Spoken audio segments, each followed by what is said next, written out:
Hey everyone, this is James from TDB bringing you another Inbetweenisode. Today we will be talking about a tea that has been featured on our long-running YouTube channel many times. That is the 2013 Xiaguan Love Forever Paper Tong. Before this year, it had been brought onto the show 4 times. The first time was back in 2017. Long story short for that one is I was gifted a Tong of this tea for my wedding. Perhaps uncoincidentally, it's definitely not a random choice that people made because it has like a heart and kind of this cheesy wrapper design, and also because it's a pretty good tea. And so this tea kind of started becoming famous right around that time period. And so a lot of people ended up with different teas. So why are we bringing this on for another time? Well, one of the reasons is to check up, see how it is doing. The other reason is because it has been circulating for quite a while in the West, is we do have some different stored versions. Of course, one of these versions is mine that I've had since 2017. And the other 2 were generously sent in by a couple other different people. So the first person that sent me in a sample was Hanji. So I want to shout him out. And he actually has a cool new blog working. And I think we are kind of well beyond the golden age of tea blogs at this point, even though we still have a couple running, such as Marshall's and TDB is kind of back up and running as of this year as well. But what was I going to say? It's always good to have different content, people do kind of parsing through different articles. So Hanji in particular has focused a lot on oolong and pu'erh. And, he's been around a long time. This is not a newcomer to tea, but he's someone that actually does speak Mandarin and can kind of help to kind of bridge that gap. And there's a lot of new information, even for someone like myself that's been around. So strongly recommend you check out his Substack. And in fact, probably a good supplementary material for this is his blog post on the Love Forever Paper Tong, where he compared a cake that he got from Taiwan from the same source. I think it's the same source that I got mine from as well a year ago to the one he got back in 2018 too. So very illuminating that one. And the second sample was sent over by minneappleton on Discord. So thank you very much. And this is one that has not been stateside for as long as the Saddle stored or Reno stored one. This one has been in Taiwan, and it actually comes from a different Taiwanese source. From Quiche / Taishan He. So thank you very much to minneappleton for that as well. So what has the storage been like? Well, my storage has been fairly well documented. I haven't talked a ton about it recently, but I also haven't changed a whole lot. I humidify it to about the mid-60s, and the temperature here are kind of the natural temperatures of Seattle. So, I use heat and AC about as much as like a normal person in this part of the world would. So on average in the winter, it probably goes down to the mid-60s. I don't like my place to get super cold, so I don't think it ever gets beneath 60. And in the summertime, so right around now when it's at its hottest, probably gets up to at highest the mid-70s or so.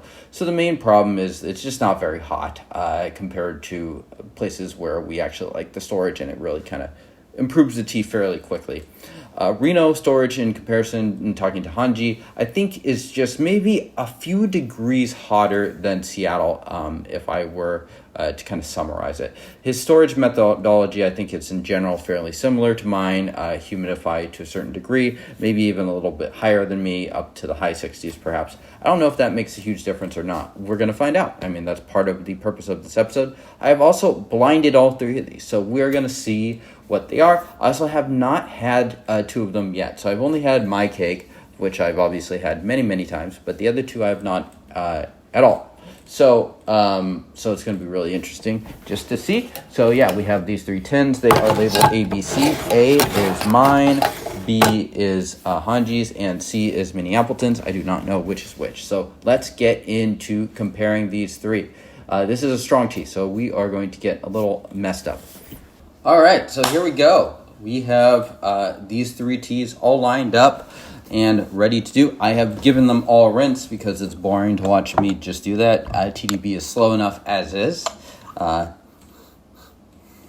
Smells like Love Forever Paper Tong. I could easily mistake that one for my cake. This one smells different.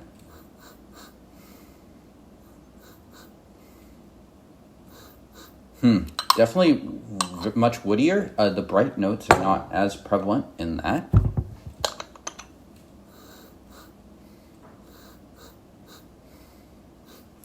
This one definitely smells closer to the first tea here. And I don't know which one is A, B, or C. So we're just going to go left to right.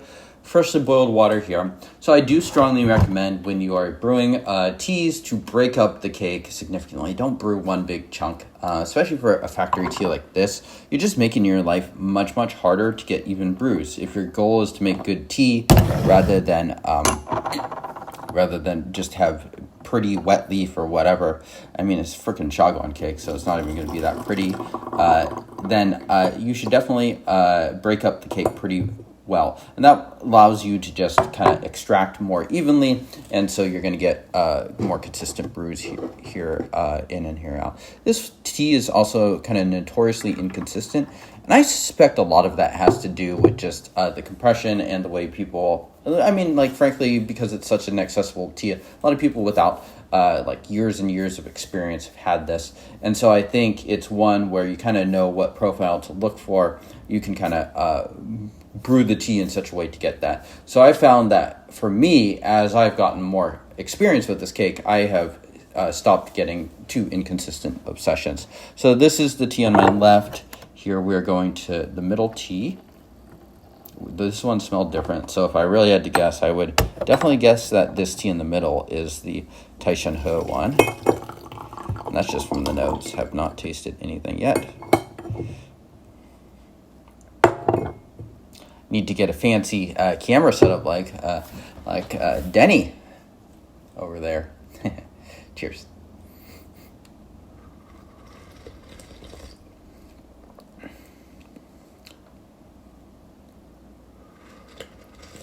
Okay, and that's just so we can keep this episode moving and let these teas cool down a little faster. Take a sniff out of all of these as well. Definitely got a crowded tea table going on. That one's brewing the lightest. Could be all kinds of reasons for that.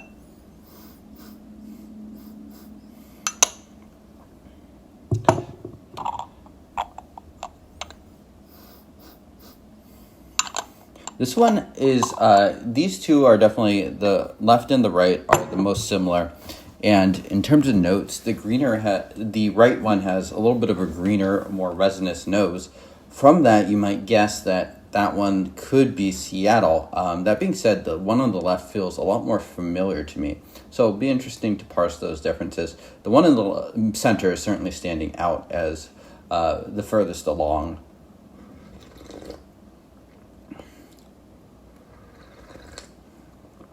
Definitely moving into wood. This used to have some real bright cherry notes, and you get a little bit of that in here, but it's not a dominant note.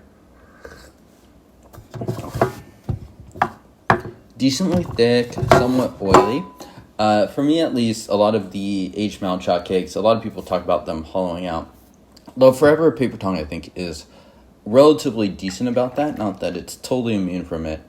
Obviously, this is not like the best tea ever or anything like that, but I have not noticed it to a huge extent with Love Forever Paper Tong.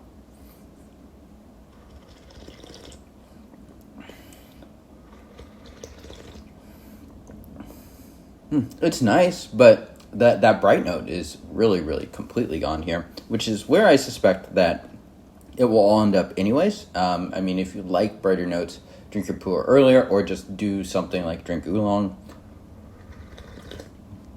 I'd say it's a little thicker than the tea to its left. A little oily, pretty simple, but pretty tasty too. There's maybe just a hint of tang to this as well. And then here we go. And of course we are using a different chai too, so let's try to mix it up. But in my cup it is also showing a little bit of lighter color. Only using one cup here, sorry guys, I only have one of these types of cups.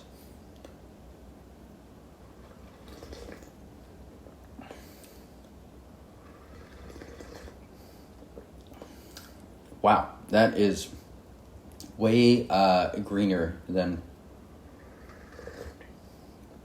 it fundamentally does taste like the same tea, But I actually get like some resinous qualities to this too. Not bad, but very curious. Definitely a little more vegetal as well. Very interesting.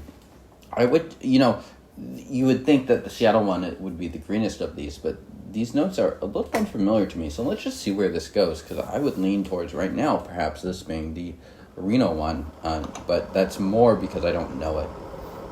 It smells like love for a paper tongue. So I think this time I am going to definitely brew right to left.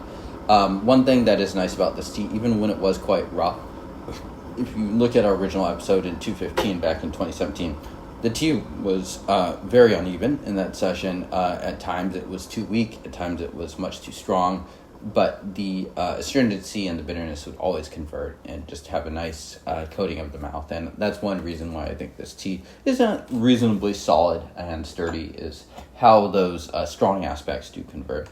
Okay, so let's start over here. We're going to go right to left, but I think I'm going to drink them slightly out of order. I kind of have this one pegged as the Taiwan one as is. I'm going to keep everything in place because I don't want to rearrange these metal tins, but I want to more directly compare the right and the left. So I'm going to start with these, and then we'll do the one in the middle after.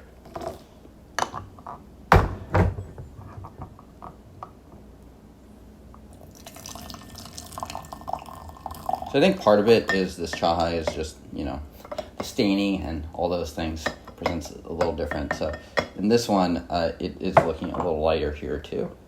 So here we go. So starting with this tea on the right, then we'll move over to the guy on the left.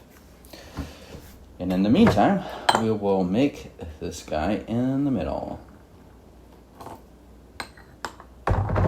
Definitely be a plot twist if this guy in the middle is Reno and the one on the right is actually a different one. So you can definitely see that this is brewing the darkest color here, the middle boy. Just really woody. Yeah, none of those grapefruit notes, that cherry cough syrup that some people talk about is definitely not there. This one you really feel like is moving in that same direction too. As is this. This is so different. Okay, let's drink. Cheers.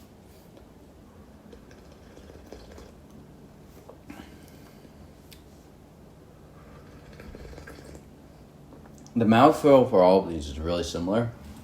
This one continues to be the greenest. I do think it's possible it is the Seattle stored one, and perhaps just the direct contrast with these other ones, it is, setting me off a little bit as far as my palate goes, because you're definitely going to be impacted by the previous cup you had.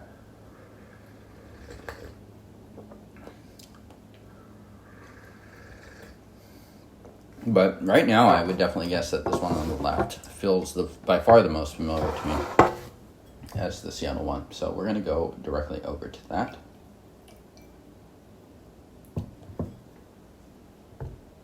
Cheers.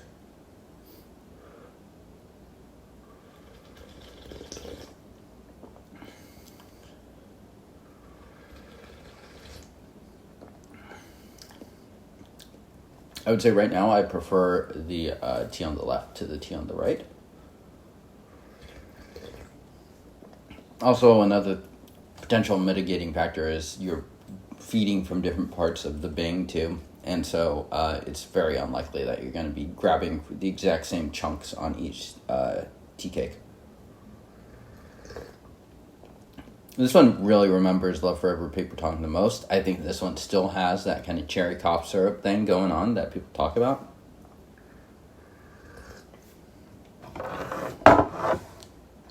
And we will cap with this boy. And I think I'll do just one last third steep. I want to also potentially let these leaves soak for a little bit, and just so I can get a good look at the wet leaf too, and we'll talk about that at the end as well.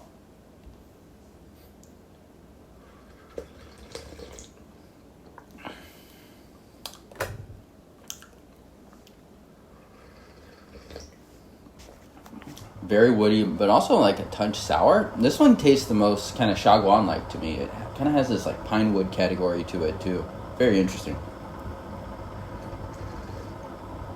Love Forever for me has always been a Xiaguan and name only tea. A pretty terrible tea to get your benchmarks. I'm not getting smoke from any of these teas. Yeah, there's something just a little touch off on this one that I feel like maybe some good conditioning will settle it. It's just like a little tangy. Something's just a little more astringent with it. It's not quite hitting the right spot. It's one where I'm pretty confident in saying that this is not the Seattle stored one. And these ones on the left and the right definitely, to me, feel like the more American ones. Okay, so we went there. So we're going to start here this time. And I'm going to do the same thing as last time. I'm going to compare left and right.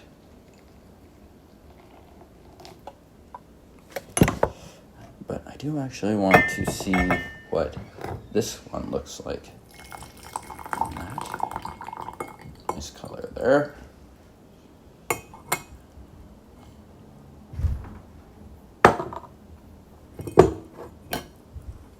So here we go.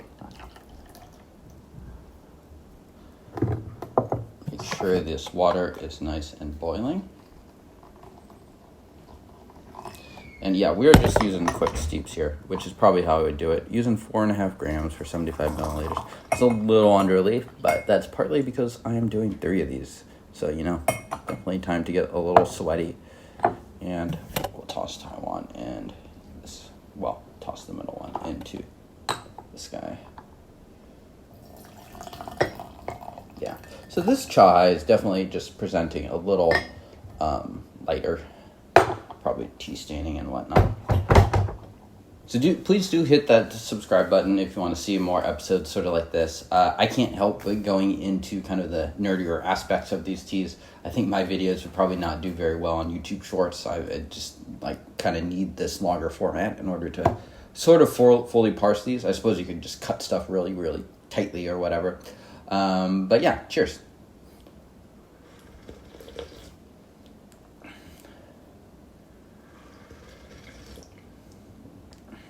Yeah, I mean, this tea is just so sturdy. This one on the left is really presenting exactly how I imagine. It's like wood, it's fruit. It does have some resinous quality. It's just a little bit less green resin than the one on the right. Okay, so there we go. And now this guy on the right here. Very similar colors to both of these. Leaves look very similar as well. And there's also the additional caveat that maybe one of us just got a cake that was closer to the floor versus higher in the ceiling, and so the one closer to the floor is been stored just a little bit cooler than the one in the ceiling, and maybe that's the difference, and maybe Reno and Seattle have nothing to do with it. There's a lot of different caveats that you can plug into here. Cheers.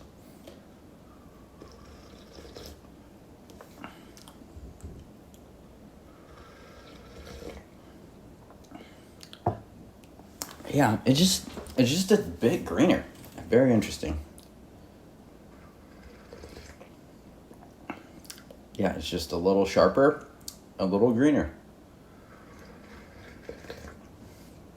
Okay, and let's conclude with what I suspect is the Taiwan one, and then we will do our reveals. Cheers.